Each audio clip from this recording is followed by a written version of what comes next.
Muito bem.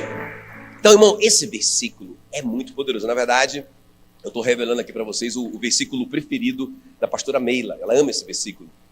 Alegro-me nas tuas promessas, como quem acha grandes despojos. Então, o que é um despojo? É quando um exército vencia o outro exército, uma nação vencia outra nação, e ela tinha o direito de levar os despojos da guerra. Então, as armas, toda a riqueza daquela nação era levada, era o despojo. Então, olha o que o salmista está dizendo. Eu me alegro numa promessa do Senhor. Olha só, como quem acha grandes despojos. Ou seja, ele se alegra na promessa antes de receber o despojo físico. Ele crê que ele já tem o despojo. Quem está me entendendo? Então, por isso que ele se alegra, não é? Então, irmãos, é muito forte isso. Nós precisamos aprender a lidar com as promessas do Senhor. Deixa eu perguntar uma coisa aqui. Tem alguém aqui que acredita que você tem uma promessa de Deus na sua vida? Olha só, deixa eu ver. Irmão, todo mundo. Agora, o que nós temos feito com essa promessa? Como que nós temos lidado com essa promessa? Porque quando Deus promete uma coisa, já era, irmãos. Porque se Ele disse, já era, não é? Se Ele falou, está feito. Por isso que eu tenho que me alegrar como se eu já tivesse a bênção. Porque Deus falou, Deus prometeu. Imagina, né? A Pri aí falou que ela prometeu, né, para o Natan ali uma recompensa se ele fosse fiel, se ele fosse obediente. Imagina se a Pri chegasse lá, esqueci, meu filho, o presente, mas vamos embora para casa. Meu Deus do céu, acabava com o menino, ele estava lá certo, crendo no caráter da mãe dele, ele estava contando com aquele iogurte, ele já estava se alegrando com a promessa antes de receber o iogurte. Quem está me entendendo? Não é? Então, irmãos, é muito forte isso. Eu quero falar a respeito desse assunto, alegrar-se na promessa, como quem acha um grande despojo. Eu quero falar sobre a vida do Josafá, o rei Josafá, porque esses dias a gente estava vivendo assim, um momento, não é, difícil e tal, eu e a Meila, enfim, né, lutando com crises, com problemas. Quantos aqui tem crises e problemas? Deixa eu ver. Aleluia. Então é para você essa palavra. E aí a gente estava ali, e quando eu li a história do rei Josafá, eu falei, esse cara entendeu. Esse cara sabia lidar com uma promessa. Por isso que ele conquistava as promessas de Deus, né? Porque olha só, 3 nações que se unem contra ele, 3 nações fortes inclusive, muito fortes, cada uma delas já era mais forte do que Judá. Então elas se juntaram, meu Deus do céu, covardia, não é? E a Bíblia diz que ele foi avisado que aquelas nações já estavam chegando muito próximo ali de Judá e vinham para destruir tudo.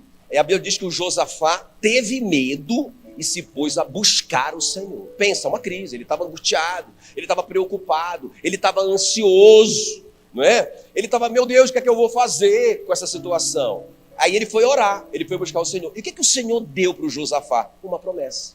Interessante, o Senhor não respondeu assim, em forma de bênção, né? Aí chega, imagina, aí o Josafá ora, aí chega alguém lá, Josafá, os caras desviaram o caminho, não é? Josafá, eles não estão mais vindo contra você, não é? Sabe, a gente está orando e aí, não, aquela doença que foi diagnosticada lá, não, aí mandaram lá um comunicado do laboratório, não foi um engano, não tem a doença, não é? Não, irmão, não aconteceu nada disso, sabe, não caiu dinheiro na conta do Josafá, não mudou nada na situação dele, na circunstância que envolvia ele, mas ele recebeu uma promessa, ele recebeu, ele orou, ele e Judá se reuniram, eles oraram, eles receberam uma promessa. O Senhor disse para eles, segundo Crônicas 20:17, neste encontro não tereis que lutar, tomai posição, ficai parados. Essa palavra aí, ficai parados, na Revista Corrigida fala ficais firmes, na NVI fala fique na posição,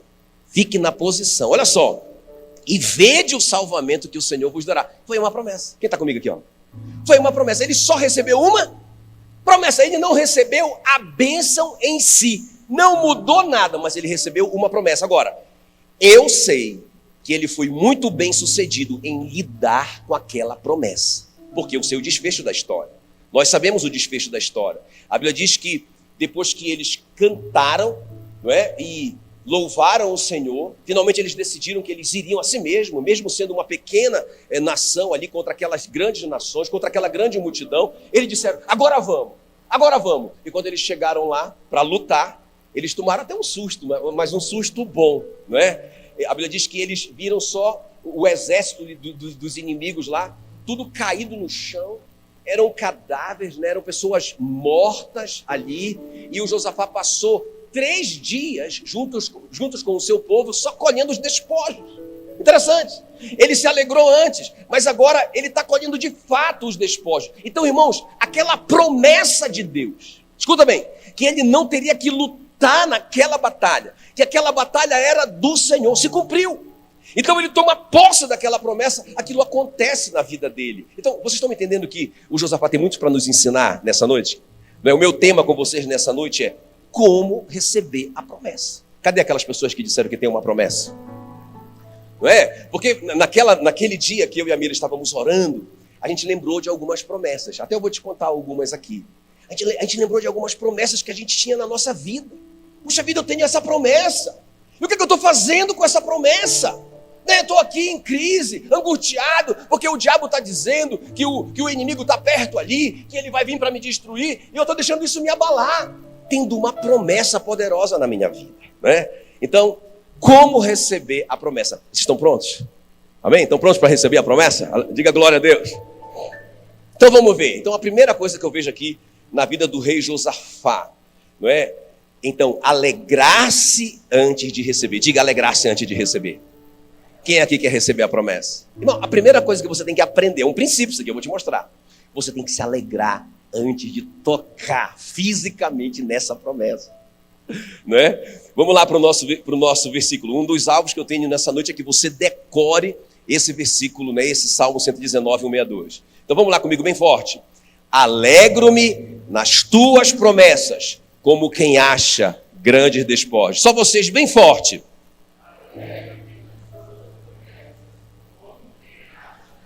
Mais uma vez de olhos fechados. Alegro-me nas tuas promessas, como quem acha grandes despojos. Então a primeira coisa que eu quero receber uma promessa, eu tenho uma promessa, eu quero tocar nessa promessa, eu quero transformar essa promessa que está lá no mundo espiritual para o mundo físico. Como que eu trago ela de lá para cá? Né? Então Josafá fez isso, e a primeira coisa é isso, ele se alegrou antes de receber. Quer ver? Olha o que diz aí, 2 Crônicas 20, o versículo 21. Aconselhou-se com o povo, é o Josafá, e ordenou, grita aí, e ordenou cantores. Espera aí, rei Josafá, você está maluco? Você não está entendendo? Os caras estão dobrando a esquina, já estão chegando, e você chama os cantores. Isso não é hora de cantar, Josafá, isso é hora de guerrear. Mas, irmãos, o que o Josafá fez foi, a primeira coisa, ele ordenou cantores para o Senhor, que vestidos de ornamentos sagrados e marchando à frente do exército. Diga, à frente do exército. Ele colocou os músicos na frente do exército. E mais do que isso, ele pediu a música. Ele pediu a música. Eu vou mostrar para vocês. Que louvassem a Deus, dizendo. Olha, ele pediu a música. Ele vai lembrar a música. Aquela. Rendei graças ao Senhor, porque a sua misericórdia dura para sempre. Qual é a música, Josafá? É aquela. Rendei graças ao Senhor, porque a sua misericórdia dura para sempre. Mas Josafá, render graças, agradecer. Você quer que a gente cante uma música de louvor, ou seja, música de louvor, é aquela música mesmo que eles dançaram. Vocês estão me entendendo ou não? Irmão, quem viu o Josafá fazendo isso, eu penso que o diabo ficou endemoninhado. Quem está entendendo? Porque o diabo está vendo aquela alegria, ele não está entendendo nada. Ele não está entendendo nada. O Josafá está fazendo uma grande festa, irmão, com a tragédia cercando a casa dele. Isso é muito doido, né? Eu acho que Deus gosta disso. E aí, eles começam a cantar uma música de ações de graça. Eles começam a fazer um louvor muito alegre, agradecendo a Deus por algo que eles não tocaram ainda. Não está na conta deles ainda. Não mudou a doença, não mudou o problema, mas eles estão se alegrando antes de receber. A Bíblia diz, aí no versículo 22, não é? Eu não coloquei, eu só lembrei dele. Fala no versículo 22, que no momento que eles começaram a cantar e dar louvores a Deus, Deus colocou uma confusão entre aquelas 3 nações. Quem está comigo? E os caras começaram a lutar um contra o outro. E o Josafá lá cantando, cantando aquela festa, e aí, e todo mundo fazendo coreografia, aquela loucura, e os caras lá se destruindo um ao outro. Foi por isso que quando Josafá chegou lá para lutar, eles mesmos tinham acabado um com o outro. Quem está entendendo? Sabe, irmãos, a Bíblia diz, o apóstolo Paulo ensina, eu aprendi a viver contente em toda e qualquer situação. Qual é a situação que eu tenho que estar contente? Toda e qualquer situação. Ah, pastor, mas o senhor não conhece a minha. Eu não conheço mesmo, mas está no meio de toda. Toda e qualquer situação. O Abacuque diz assim, Abacuque 3,17, ainda que a figueira não floresça, que não haja fruto na vide, que o produto da oliveira minta, e os campos não produzam mantimento, as ovelhas sejam arrebatadas do aprisco, e no curral não haja gado. Irmão, vocês estão percebendo que isso aqui é uma tragédia? Eles estão vivendo uma situação que eles plantaram e a figueira não floresceu. O que é a flor? A flor anuncia o fruto. E a figueira não floresceu, deu algum problema na agricultura. A figueira não floresceu, o que aconteceu? Já está na época de florir e não floriu. Mas ainda, sabe, às vezes uma coisa não dá certo, mas tem outra para compensar. Mas também a figueira não deu fruto. Meu Deus do céu, a oliveira também falhou. Ah, mas peraí, tem o gado ainda, né? Vamos lá para o gado. Foi roubado o gado do aprisco. Irmão, é uma crise total. Olha o que o Abacuque vai declarar. Olha o que ele vai declarar em Abacuque 3,18. Todavia, mas, porém, né? Deu tudo errado. Não tem oliveira, não tem videira, não tem figueira, não tem gado, não tem nada. Uma catástrofe. Mas, todavia, eu me alegro no Senhor. Eu exulto no Deus da minha salvação. Aleluia. Sabe, irmão, eu vou te falar uma coisa. Eu já sei o fim da história. Eu já sei, sabia? Eu já sei o fim da história. Eu sou profeta, eu sei o fim da sua história, sabia? Eu vou contar agora qual é o seu final. Diga, uau! Né? E vou falar um por um qual é o seu final. Amém? Posso falar? Rua de ouro. Cidade de ouro. Face a face com o Senhor. Vida eterna. Você não morre nunca mais. Nunca mais uma doença vai te pegar. Você vai viver para sempre com Jesus. Uma vida de glória. Esse é o seu final. Como que você não vai se alegrar? Agora, como que nós não vamos nos alegrar? Como que nós não vamos ficar contentes? Como que eu não... Ah, mas está dando tudo errado. Ah, o inimigo está perto de mim. Ah, esse negócio não deu certo. Mas eu exulto no Deus da minha salvação. Eu me alegro no Senhor. Irmãos, a alegria não é um estado de espírito. Sabe, tipo assim, as coisas estão dando certo, agora eu estou alegre. Não, a alegria é um fruto do Espírito Santo. Gálatas 5, amor, alegria, paz, bondade, benignidade, não é? Então, a alegria é um fruto. Se eu tenho o Espírito Santo, eu não vou perguntar quem tem o Espírito Santo, porque todos aqueles que receberam Jesus como seu Senhor e Salvador têm o Espírito Santo. Então, o fruto do Espírito Santo é alegria. Alegria, um dos frutos é alegria. Então, não é uma coisa assim que depende da circunstância. Quem está comigo aqui? Depende do fruto do Espírito Santo, alegria. A paz que excede todo entendimento está em você. Você vai se alegrar ainda que dê tudo errado. Por isso que o Neemias diz, a alegria do Senhor é a nossa força. Porque não é uma alegria minha, não é uma alegria circunstancial, é a alegria do Senhor que está em mim através do Espírito Santo. O apóstolo Paulo diz em Filipenses 4,4, que é a carta da alegria que ele escreveu da prisão. Ele diz, alegrai-vos sempre no Senhor. Quando é para eu me alegrar? Sempre. Peraí, pastor, mas o senhor não sabe o que eu estou passando. Mas eu sei que a Bíblia diz. É para você se alegrar sempre. O crente tem que estar andando assim. Rapaz, o crente tem que estar andando feliz. Eu lembro que a gente passou um momento assim, alguns anos atrás, eu e a Meila, que doeu muito, né? Doeu muito. Mas sabe, foi uma coisa assim que tirou o nosso chão. A gente ficou meio assim, igual o Josafá fala aqui. Ele fala assim, eu não sei o que fazer. Ele fala para Deus na oração dele. Você vai ver daqui a pouquinho. A gente estava assim, não sabia o que fazer, tiraram o nosso chão. Sabe, aquela angústia, aquele medo do futuro. Enfim, muita coisa acontecendo. Um dia eu cheguei em casa, a Meila cantando, né? It is well with my soul. It is well with my soul. Ela estava cantando assim, tá tudo bem com a minha alma. está tudo bem. Está tudo bem com a minha alma. Amém, queridos? Imagina a mulher, a sunamita, né, com o filho que morreu. Ela deixou o filho lá morto no quarto. Ela desceu, subiu no jumento, foi procurar o profeta Eliseu. Quando o profeta Eliseu perguntou para ela: está tudo bem com você, com a sua família, com o seu marido, com o seu filho? Ela disse: It is well. Ela disse: está tudo bem.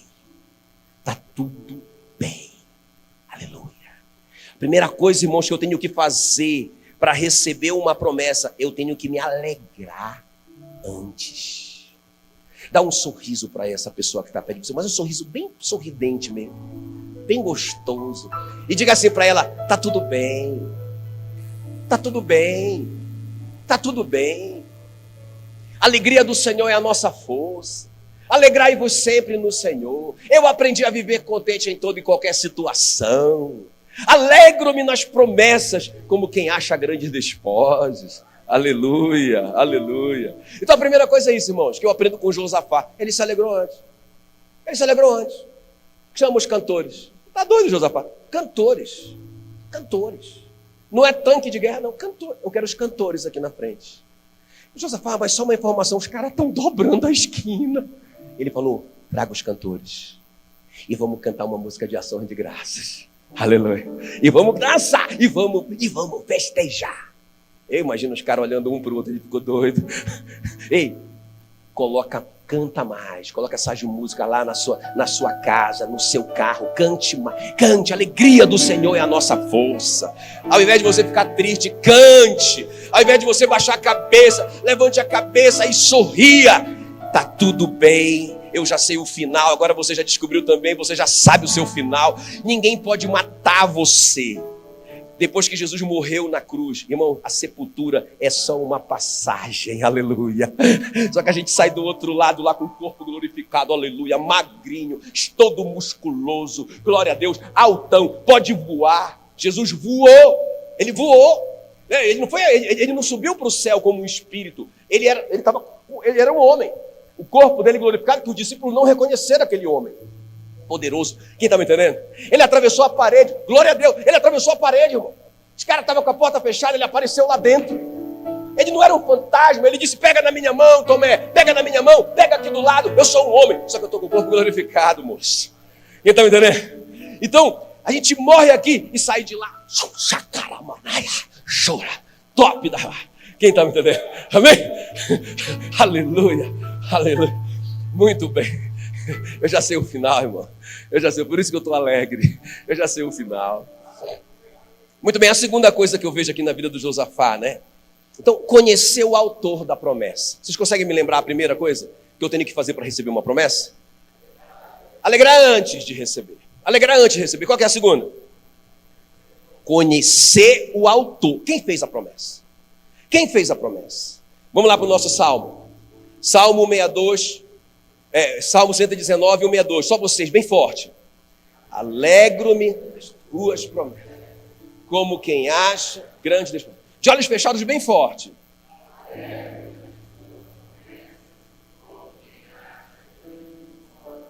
Tem uma palavrinha aqui. Uma palavra, tuas promessas. Tuas. De quem é a promessa? Do Senhor. Né? Ali no primeiro ponto, alegrar-se antes, a palavra-chave ali é alegre, alegrar-se. Guarda isso aí no seu coração para você depois lembrar. Quando você lê esse versículo, quando você vai sair daqui decorado esse versículo, mas você vai lembrar assim. Primeiro ponto, alegrar-se. A segunda palavra é tuas. Guarda isso aí, porque a promessa de quem é? É do Senhor. Então quem fez a promessa? Não é? Então qual que é o segundo segredo? É conhecer quem fez a promessa, é conhecer o autor da promessa. Irmão, isso é muito importante. Por isso que a Bíblia diz para a gente conhecer e prosseguir em conhecer o Senhor. Aí é Bíblia. Aí a gente gasta tempo com a Bíblia. Aí a gente acordar um pouco mais cedo antes de ir para o trabalho. Todo dia a gente lê um pouco. A gente conhecer o Senhor. Entende? Conhecer a palavra, as promessas, o poder dele, o que ele fez por nós, quem nós somos em Cristo. Isso é só um relacionamento com a Bíblia. Então, olha só, a segunda coisa é isso. Se eu quero receber uma promessa, eu preciso conhecer o autor da promessa, conhecer o caráter dele, conhecer o poder dele. Então vamos ver o Josafá. Segundo Crônicas 20, versículos 15, diz assim: O profeta dizendo para o Josafá: dai ouvidos, todo Judá, e vós, moradores de Jerusalém, e tu, ó rei Josafá, ao que vos diz o Senhor. Quem foi que disse? O Senhor, a promessa. Alegro-me nas tuas promessas. Ao que vos diz o Senhor, não temais nem vos assusteis por causa desta grande multidão, pois a peleja não é vossa, mas de Deus. Foi Deus que fez a promessa, meu irmão. Isso é muito importante. Olha o que diz a Bíblia. Isaías 40:12 fala: quem na concha da sua mão mediu as águas e tomou a medida dos céus a palmos. Eu amo esse versículo, né? Porque imagina Deus fazendo, né? Deus fazendo os oceanos. Olha Deus fazendo os oceanos. Aí ele vai fazer o Atlântico agora. Pronto. Aí coloca naquela bolinha lá, azul. Aí ele coloca o Atlântico. Agora ele vai fazer o Pacífico. Foi assim que ele foi fazer. Ele colocou na concha das mãos os mares. Pensa nesse Deus, se você pode confiar nele. A Bíblia diz que ele mediu os céus a palmos. Pensa o tamanho dessa mão, irmão. Será que dá para confiar? Os cientistas dizem 23 bilhões de anos-luz, o tamanho do universo. Sabe, as medidas são interessantes, né? A Terra tem 12.700 quilômetros de diâmetro. A Terra é grande, é muito grande, não é?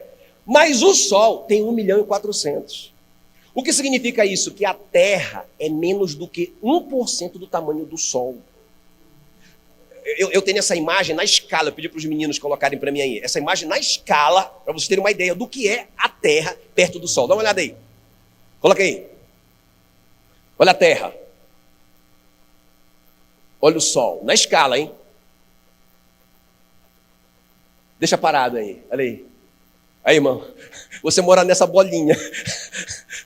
Né? E a distância da Terra para o Sol é 150 milhões de quilômetros.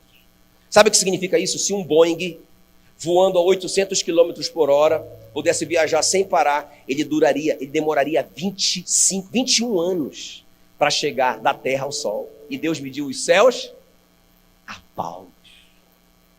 Entende? Dá para confiar nesse Deus, irmãos. Nesse Deus poderoso. Amém, queridos? Dá para confiar no caráter dele. Fala que ele não é homem para que minta, nem filho do homem para que se arrependa. Porventura, tendo ele prometido, não fará? Ou tendo ele falado, não cumprirá? Se ele te deu uma promessa, irmão, já era. Já era.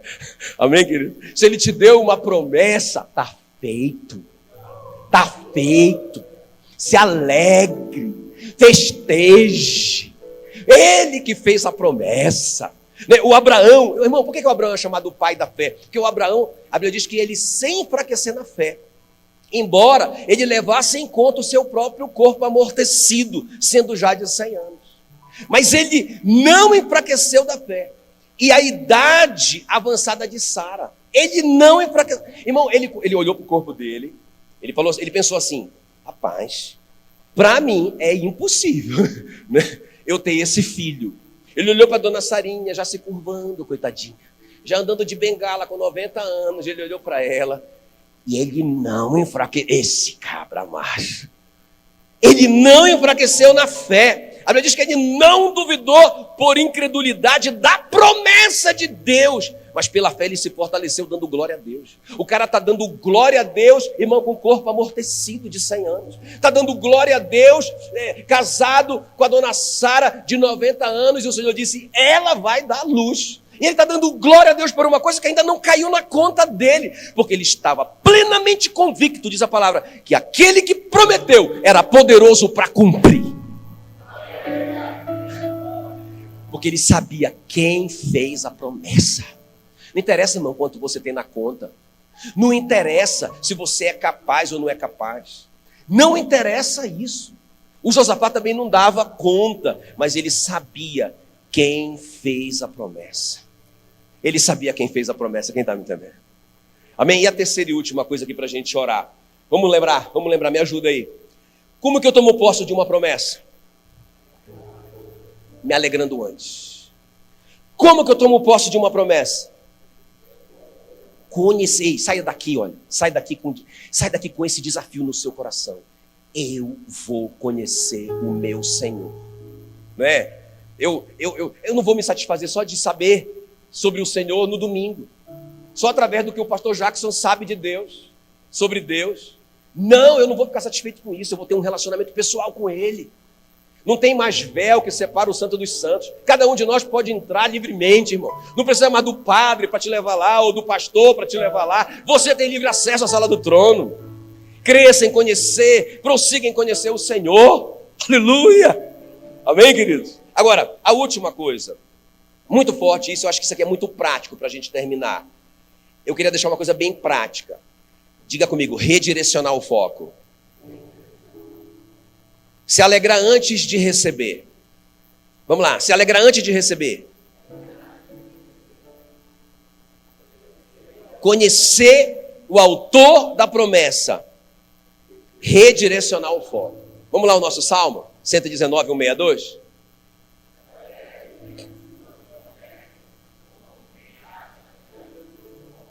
Então, ó, alegro-me tuas como? 3 palavras, importante nesse versículo. Então, eu me alegro nas tuas promessas. Não é? Nas tuas promessas. Me alegro nas tuas promessas. Como? Quem acha grande Deus. E sabe, não é um despojinho, né? É grande despojo. Como é que você ficaria se você ganhasse um grande despojo? Né? Só para a gente contextualizar, imagina você chegar lá no banco, aí tá negativa a conta, eu sei que aqui ninguém tem conta negativa, é só uma ilustração absurda, não é? Mas imagina que você chega lá, sabendo que a conta está negativa, e de repente você vê que tem 10 milhões positivos na sua conta. 10 milhões. Aí você fala assim, 10 milhões? Não, eu sou uma pessoa, eu sou crente, eu sou honesto, está errado, tem alguma coisa errada aí. Aí você vai lá com o gerente e você diz, tem alguma coisa errada na minha conta, porque eu não tenho 10 milhões de reais. Alguma coisa aconteceu. Aí o cara vai lá e fala, não está se cumprindo a profecia na sua vida. O ímpio juntou e está colocando agora na sua conta, está se cumprindo. O gerente era crente e era profeta também. Então você descobriu que você tem 10 milhões de verdade. Olha o tamanho desse despojo. Agora imagina você saindo do banco, indo para casa, né? Preocupado com como que você vai gastar esses 10 milhões e triste e arrasado, e meu Deus do céu, que me livra desse mal terrível. Irmão, eu acho que você nem vai sair, você vai ficar gritando lá dentro do banco, comemorando, sabe? Como quem acha grandes despojos. Irmãos, sabe, nós precisamos redirecionar o nosso foco, presta atenção. Precisamos, pastor, como que eu me alegro numa promessa antes de recebê-la? Como que eu me alegro numa promessa como quem acha grande despojo? Sabe, eu quero te colocar de uma forma bem prática aqui, mostrando aqui o que o Josafá fez, segundo Crônicas 20, 12. Vamos ver. É uma oração dele. Ele diz assim, olha, nosso Deus, acaso não executarás tu o teu julgamento contra eles, né, contra aquelas nações? Porque em nós não há força para resistirmos a essa grande multidão que vem contra nós. E não sabemos nós o que fazer. Então presta atenção. Eu quero que você perceba esse detalhe aqui.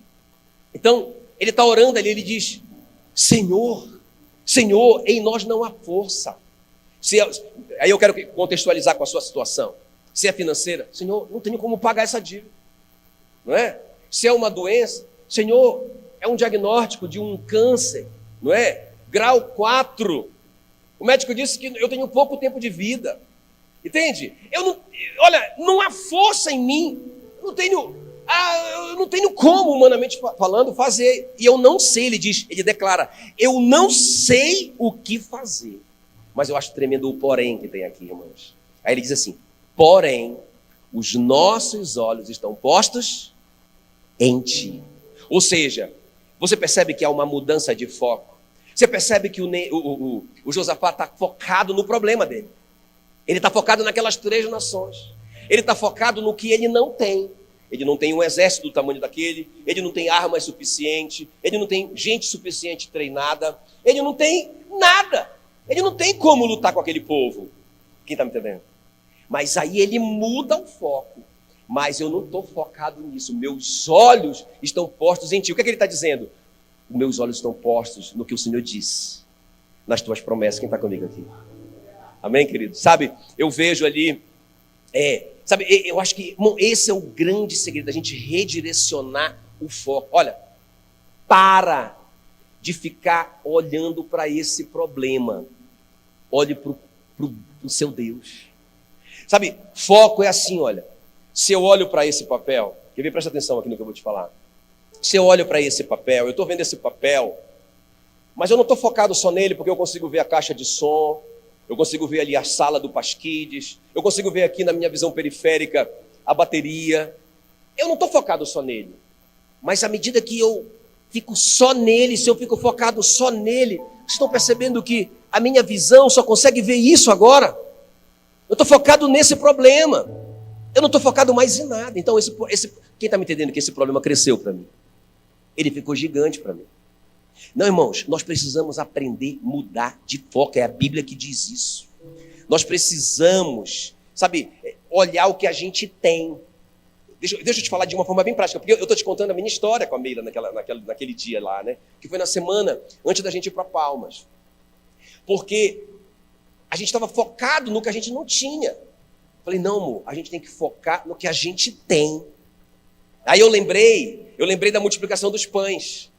Não é que Jesus vê ali a necessidade, 5.000 homens, fora mulheres e crianças. Onde tem um homem, tem pelo menos 2 mulheres. 15.000. Onde tem uma mulher, tem pelo menos uma criança. 20.000 pessoas ali. Precisava de 20.000 sanduíches de pão com peixe. Não é? Jesus não tem isso. Ele não tem isso, mas ele foca no que ele tem. Então ele chama os discípulos e pergunta, o que nós temos? O que nós temos para dar? Não, nós não temos nada. Não, eu quero saber o que nós temos. Olha, o André que tem coragem de falar, né? O André fala lá em João 6, ele diz assim, nós temos aí 5 pães e 2 peixes, mas o que é isso para tanta gente? Jesus diz, tragam para mim o que vocês têm. Quem está me entendendo? Ei, não foca no que você não tem, foca no que você tem e traga para Jesus. Eles levaram os 5 pãezinhos e 2 peixinhos para Jesus. Aí Jesus orou, agradeceu. Eu acho tremendo isso. Jesus agradeceu, irmãos, por uma coisa que era insuficiente para ele resolver o problema dele. Vocês estão entendendo ou não? Você agradece pelo pouco que Deus colocou na sua mão? Ou você só reclama pelo muito que você não tem? Não é? Ei, alegre-se sempre. Ei, lembre-se que quem fez a promessa é fiel. Amém, queridos? Lembre-se disso. Lembre-se disso. Mude o foco. Pare de olhar para o que você não tem. Aí Jesus, então, chama eles e fala assim, pega aqueles 5 pãezinhos e 2 peixinhos, Jesus está com ele aqui, e distribui para os 12. Um pouco para cada. Eles estão se olhando um para o outro, né? Como assim? Aí Jesus diz, agora vão e distribuam para o povo. Quem está comigo aqui? Irmãos, eles foram. Eles não foram porque eles viram a cesta se enchendo de pão e de peixe, mas eles foram fiados na promessa. Eles se alegraram na promessa como quem acha grandes despojos. E eles levaram aquele cesto com a promessa. Vão! A promessa era, vão! A palavra era, vão e distribuam. E eles foram firmes naquela palavra, naquela promessa, e eles começaram a distribuir. Irmãos, eles deram para todo mundo, a Bíblia diz que todo mundo comeu até se fartar. Depois eles encheram 12 cestos cheios de pão de peixe. Então deixa eu te falar uma coisa. Não, a gente não tem que focar no que a gente não tem, mas no que a gente tem. Quem está me entendendo?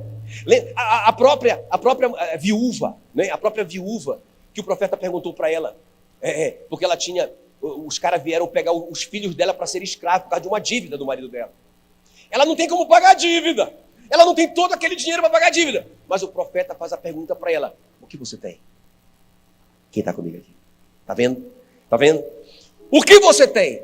Aí ela diz, eu não tenho nada. A resposta dela primeiro é, eu não tenho nada. Mas tem uma vírgula. Vírgula é uma pausa que dá no coração dela. Peraí. Ela diz, eu lembrei, eu tenho uma botija com um pouquinho de azeite. E o profeta diz, traga ela para mim. Não é o que você não tem, Não é o problema que você tem que focar. Você tem que focar no que você tem, no que já está na sua vida. O que está na sua vida está esperando o seu reconhecimento. Escuta o que eu estou te falando. Isso é a lei do reconhecimento. O que você reconhece, você celebra. O que você celebra permanece na sua vida. Agora, você precisa reconhecer o que já está na sua vida. Então aquela mulher traz aquele pouquinho. Você sabe da história. O profeta diz: vá na casa dos seus vizinhos buscar vasilhas, tantas quantas você puder. Entre na sua casa, você e seus filhos. Pegue a vasilha pequena com um pouquinho de azeite e encha as grandes. E a mulher foi, irmãos. E ela creu. E ela encheu todas aquelas vasilhas. O profeta no final diz: agora você e os seus filhos, não é? Paguem a dívida e vivam do resto. Aposentou a mulher. Quem está comigo? Cutuca esse crente perto de você e fala assim mesmo: o que é que você tem? Não é o que você não tem. Diga para ele: não é o que você não tem. Irmãos, olha para mim. Esse foi o grande erro da Eva. O grande erro da Eva foi ver o que ela não tinha. O que a serpente fez ela pensar? Olha para mim, ó. O que a serpente fez ela pensar? Você não tem o fruto da árvore do conhecimento do bem e do mal. Só Deus que tem. Está percebendo que é só a diretoria que come desse fruto? Você não come. Está vendo que tem uma discriminação aí? Direitos humanos. Ele faz uma árvore top das galáxias, coloca o fruto mais gostoso do jardim e proíbe você de comer o fruto, sem justiça. Irmão, olha só a cabeça da Eva. Ela poderia dizer: não, mas ele me deu os outros. Eu não tenho falta de nada. Eu não preciso desse fruto. Ainda que seja o mais gostoso. Se for, não interessa. Tudo é dele e ele disse que ele não quer que eu pegue nesse. Percebe que Deus tem sempre uma parte que a gente não pode tocar? O dízimo a gente não pode tocar. Agora escuta bem, irmãos. A Eva fica lá focada no que ela não tem. Focada no que ela não tem. Triste, deprimida, angustiada, porque ela não tem aquele fruto. Mas Eva, te acorda. Você tem o resto do mundo para você. Tudo é seu e do seu marido, mas eu quero aquele que eu não tenho. Quer dizer, olha como que a serpente pegou a Eva. Vocês estão me entendendo ou não? E ela ainda chega com o marido e diz: amor, eu estou muito infeliz. Eu sou a mulher mais infeliz do mundo. Ela era a única, né? Porque eu não tenho aquele fruto. Né? E o bobão do Adão caiu nessa também. É mesmo. E lá vai os dois. Focar no que eles não têm. Essa foi a armadilha, irmãos. E essa tem sido a armadilha que a serpente tem colocado na nossa vida. Você focar no que você não tem. Você focar naquilo que o outro tem e que você não tem. Para com isso. Foque no que você tem. Quem está me entendendo? Foque no que você tem, irmão. Isso é muito tremendo. Olha, a Bíblia nos ensina. Eu quero trazer a memória. Sabe, a Bíblia nos ensina a focar. A Bíblia nos ensina a pensar. Eu quero trazer a memória aquilo que me dá esperança. Eu não vou ficar pensando uma coisa que me faz mal. Eu não vou ficar pensando no carro do outro, na casa do outro, na mulher do outro. Não, eu vou pensar no que eu tenho, no que Deus colocou na minha vida. Eu vou ser fiel no pouco, Ele vai me colocar sobre o muito. O apóstolo Paulo ensina: não fique ansioso por coisa alguma. Pelo que eu não posso ficar ansioso? Por coisa alguma. Por coisa alguma. Mas em tudo, sejam as orações de vocês conhecidas diante de Deus pela súplica com ações de graças. Ou seja, em vez de você ficar ansioso, comece a agradecer pelo que você tem. Porque quando você começa a agradecer pelo que você tem, tipo assim, ó, cara, você está vivo. Se você acha que você não tem nada, tem um monte de gente lá no cemitério querendo o seu lugar. Milhares de pessoas. Você tem a vida. Que coisa tremenda. Você tem a capacidade de aprendizado. Você pode ler a Bíblia, você pode aprender. Você é inteligente. Meu Deus do céu. Eu estava lendo esses dias a história da Mary Kay. Eu gosto dessas biografias. E ela, uma moça que era treinadora de vendedores numa empresa que vendia cosméticos. E ela treinava os caras ganhavam mais dinheiro do que ela como vendedor. Ela disse: está errado esse negócio. E ela começou a estudar mais, estudar. Estudando, ela percebeu o seguinte: rapaz, eu posso comprar o direito autoral, o direito, né, como é que chama isso? A patente, obrigado. O cara é o melhor, o cara é top, um aplauso para ele. O cara tá lá, ele é o meu tangedor, ele é o segredo de eu pregar assim, sabe? E o cara tá ligado, me ajudando, né? Aí, irmãos, ela comprou aquela patente daquele produto, só um produto, porque ela tinha $5.000, toda a renda dela, todo o dinheiro que ela tinha no mundo, $5.000. Ela foi lá e comprou aquela patente daquele produto. Ela chamou as amigas e disse: eu quero fazer vocês minhas sócias, não funcionárias, vocês são minhas sócias. E elas começaram a vender aquele produto. E ela foi comprando patentes, e foi comprando patentes, e foi chamando as amigas, depois chamando as amigas. Irmãos, ela se tornou bilionária. São milhares de pessoas hoje que trabalham com a Mary Kay. Sabe, ela tinha... O que ela tinha? Ela não tinha um grande salário, ou ela não tinha aquele carro, mas ela tinha $5.000. E ela tinha uma cabeça inteligente para pensar, para Deus usar. Quem está me entendendo? Mas em vez disso a gente fica focado no que a gente não tem. Aí a gente não consegue ouvir a voz de Deus. Em vez da gente ficar grato e se alegrar, não é? E a gente tropeçar na bênção por aí, a gente não consegue, porque a gente está tão focado no problema que a gente não consegue pensar em nada mais, irmãos. Quem está comigo? Eu quero terminar com o testemunho do apóstolo Paulo. Ele diz para o Timóteo, na segunda carta a Timóteo, ele começa escrevendo triste, ele diz: Timóteo, todos na Ásia me abandonaram, eu estou arrasado. Inclusive o Figelo e o Hermógenes me deixaram, eu estou lascado, eu estou sozinho. Sabe, ele vai fazendo uma relação negativa de coisas que ele não tem. Mas imediatamente, no versículo seguinte, ele muda o foco e ele começa a dizer: mas Deus conceda misericórdia à casa de Onesíforo, porque muitas vezes me deu ânimo, nunca se envergonhou das minhas algemas, antes tendo chegado a Roma me procurou solicitamente. Sabe, ele começa a pensar numa pessoa que o ama. Você está comigo aqui ou não? Quando ele fica lá, todos me abandonaram, ninguém gosta de mim, ninguém vai com a minha cara, o Figelo e o Hermógenes me deixaram, eu vou para o fundo do poço. Não, irmão, beleza, ele considerou isso, mas imediatamente ele começou a pensar num cara que fazia bem para ele. Quem está comigo aqui? Né? Eu lembro quando eu cheguei em Palmas, logo nos primeiros anos, assim, né? A gente estava pregando e como a situação lá foi meio complicada no começo, eu via umas caras de pau me resistindo, entende? Eu via umas caras assim, feia para mim, me olhando com cara feia. Graças a Deus aqui não existe isso, né? Aleluia, todo mundo rindo, todo mundo... Mas lá tinha umas caras feias para mim.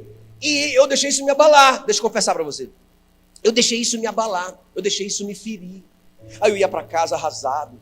Aí eu comecei a achar que eu estava numa crise de burnout. Eu não queria ir trabalhar, eu não queria ir pregar, ficava com medo da igreja, né? Mas aí, irmãos, sabe, veio essa revelação, porque um dia eu estava pregando e eu vi um irmãozinho assim para mim, ó. Rapaz, o cara estava comendo a palavra com os olhos, com a boca, sorrindo para mim. Rapaz, e o outro cara de pau lá. Rapaz, eu olhei para aquele irmão e eu passei o culto todinho pregando para ele. Aí tinha pouquinha gente na igreja, preguei para ele, e ele vibrava, ele pulava, ele dava glória a Deus, aleluia, eu e ele, aquela conexão maravilhosa, eu fui me enchendo de fé, glória a Deus. No final, aquele outro lá, cara de pau, estava até sorrindo. Ei, não foca em quem, sabe, vá onde você é celebrado, para de sofrer. Ei, seja contente. Ei, se alegre. Ei, seja feliz. Eu já te contei o final da sua história. Não tem razão para a gente ficar triste. Alegro-me nas tuas promessas, como quem acha grandes despojos. Aleluia. Fique em pé no seu lugar. Uhul. Glória a Deus.